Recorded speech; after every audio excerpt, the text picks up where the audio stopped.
A sociedade de Camaçari teve mudanças grandes, né? Eu não sei se a gente chama de mudanças importantes, porque tem mudanças que são necessárias e boas, e tem outras que levam ao retrocesso. Antes, quando eu era garoto, nós tínhamos uma matéria importante na escola, que era Educação Moral e Cívica. E tinha também a obrigação de todas as crianças, ao chegar na escola, ia para o pátio da escola, e lá ficava em fila e esperava cantar o hino da bandeira, o hino nacional. E felizmente acabou com essas matérias, e hoje as crianças não sabem cantar o hino nacional, o hino da bandeira, hinos importantes que preparam o espírito cívico da criança. Ele já cresce com um sentimento de respeito, de comprometimento com a pátria. E eu acredito que quando nós saímos do regime militar, do governo de ditadura, a liberdade, a vontade, a sede da liberdade trouxe esse pecado para a gente, né? Porque eles entendiam que aquela disciplina, que aquela matéria era para formar o soldado, fazer do brasileiro um soldado, mas foi um equívoco grande que se cometeu, que aí nós temos hoje uma geração que não sabe o que é pátria, não sabe o que é Estado, não sabe da responsabilidade que tem com a relação social, porque eles não aprenderam. Quer dizer, os benefícios foram grandes com a abertura das fronteiras do Brasil. O governo civil trouxe transformações enormes, mas o sentimento cívico não existe. Daí está a situação que nós estamos vendo hoje. Uma sociedade fácil de ser manipulada, de ser usada. Você vê que as coisas boas que a nação faz, os avanços que nós tivemos, ninguém comenta, só se comenta de coisas ruins, que o governo não presta. Inclusive tem pessoas que falam mal, eu conheço pessoas que estão reagindo hoje de forma veemente, raivosa contra o governo, mas agiram assim com todos os governos civis. Quer dizer, dos últimos 30 anos, depois dessa transformação política que o Brasil teve, que saiu do regime ditatorial para a democracia, que o Brasil transformou.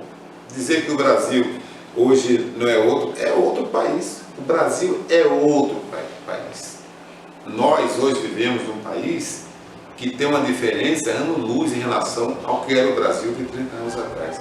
Mas só que o nosso jovem não conhece.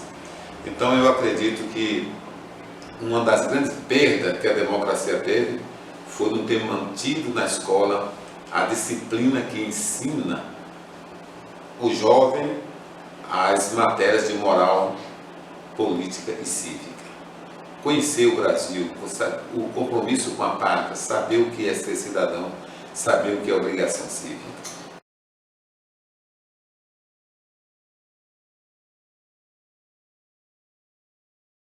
Claro, isso aí depende dos homens e jovens, né? Dos jovens, vamos dizer, das pessoas de boa vontade. E acredito que vai. Essa crise política que nós estamos vendo aí, que está afetando de frente a nossa economia, as pessoas falam, não, a economia que afetou a política, não. É a política que está derrubando a nossa economia. Porque o Brasil ficou tão sólido, uma economia tão sólida, que diante de uma crise internacional tão longa, tão grande, que há décadas que não se via, mas o Brasil está de pé. E com a crise política absurda, estúpida que nós estamos vendo, mas o Brasil está de pé. Porque suas transformações foram mais de 30 milhões de brasileiros que deixaram a faixa de miséria, né, e ascenderam, cresceram. Quantos mil ou milhões de brasileiros receberam casas?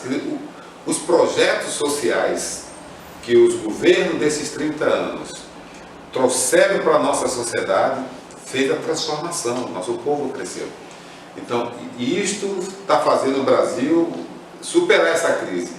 Então, essa crise da agora, essa situação que está aí, eu acredito que vai mudar porque vai agravar, vai chegar a um limite que vai ter que parar, e aí vão perceber os erros e as correções vão vir.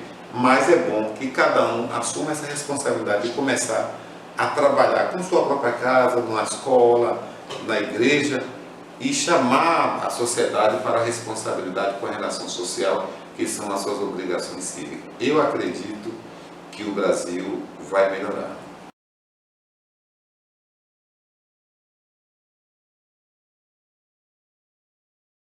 O Brasil, de 30 anos atrás, antes do regime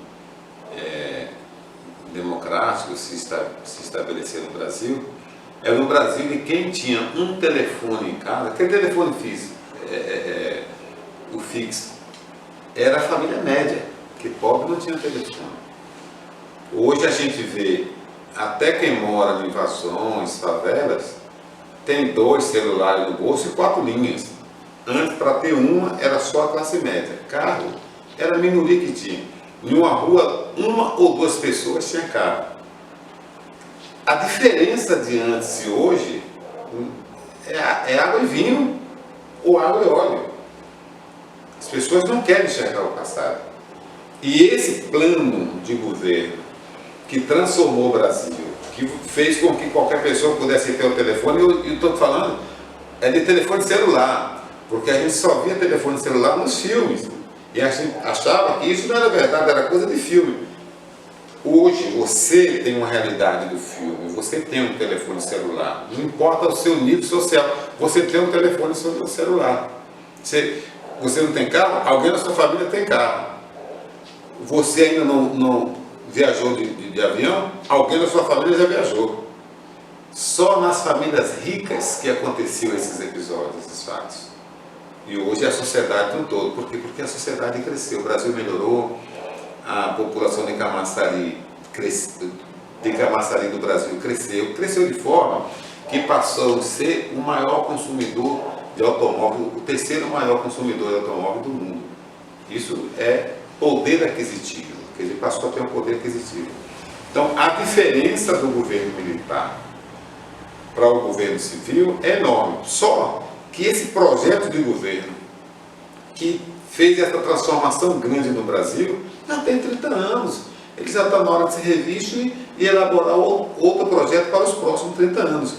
Esse projeto de governo que todos estão criticando foi feito por Fernando Henrique Cardoso, foi feito por Ulisses Guimarães, Miguel Arraes, Tranqueiro de Almeida Neves, que é o avô de Aécio Neves, entendeu? Foi feito por Lula, por Dilma. Foram eles, quando estavam lá nas trevas, naquele momento difícil, que se uniram, os partidos de esquerda, de centro, e criaram esse plano de governo que hoje é realidade, está dizendo que é uma porcaria. Mas lá era um sonho, morreram, muitos morreram, para hoje nós temos esse plano de governo. Está aí, o plano de governo está. Estão reclamando? Tem razão? Até tem, porque já alcançou os resultados que pretendiam, né? Hoje está para alcançar quase todos, já tirou milhares de pessoas da faixa de miséria, fez uma transformação social grande, e precisa discutir outro plano de governo para os próximos 30 anos. Só que isso não está acontecendo. Quem está discutindo? Quem fala em políticas públicas? Nem o partido, nem a sociedade. E para onde nós vamos com isso? A discussão é essa mesmo, de falar mal? Só falar mal? Preste atenção. Já vivemos momentos de treva no país. Não vamos retroceder.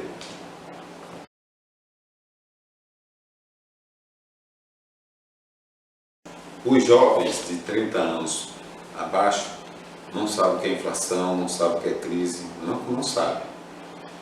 Quando meus filhos estavam pequenos, eu trabalhava no Polo, na Cetrel, no dia do pagamento, a gente ficava agoniado para chegar em casa, que é para sair correndo para o supermercado, que é para o dinheiro conseguir comprar a feira para abastecer a casa, porque se fosse no outro dia ou o supermercado fechasse, já não dava, porque no outro dia os preços já estavam todos majorados, todos subiam, e aí já não dava mais para fazer a feira do mês. Então era uma agonia. Quando a coisa apertava mesmo, que teve uma recessão tremenda, nós estamos vivendo 2 anos de recessão já. Essa recessão maluca que vocês estão vendo, mas está todo mundo comendo, você vai no restaurante. Mas a recessão mesmo de verdade que a gente viu, a gente acordava 4, 5 horas da manhã para ir para a porta do supermercado, porque fazia aquela fila grande, para quando o supermercado abrir, tinha um central ali onde é a feira, quando o supermercado abria, a gente entrava na maior agonia, no maior desespero para pegar leite, porque não tinha abastecimento. E aí pegava o que desse para garantir o leite das crianças em casa, porque faltou abastecimento no Brasil.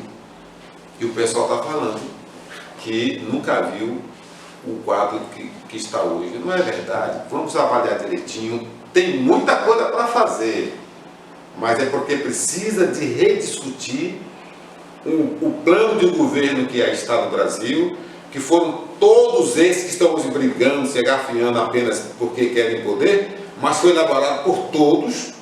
O Brasil mudou, a sociedade brasileira ganhou com isso, mas temos que começar a discutir os próximos 30 anos.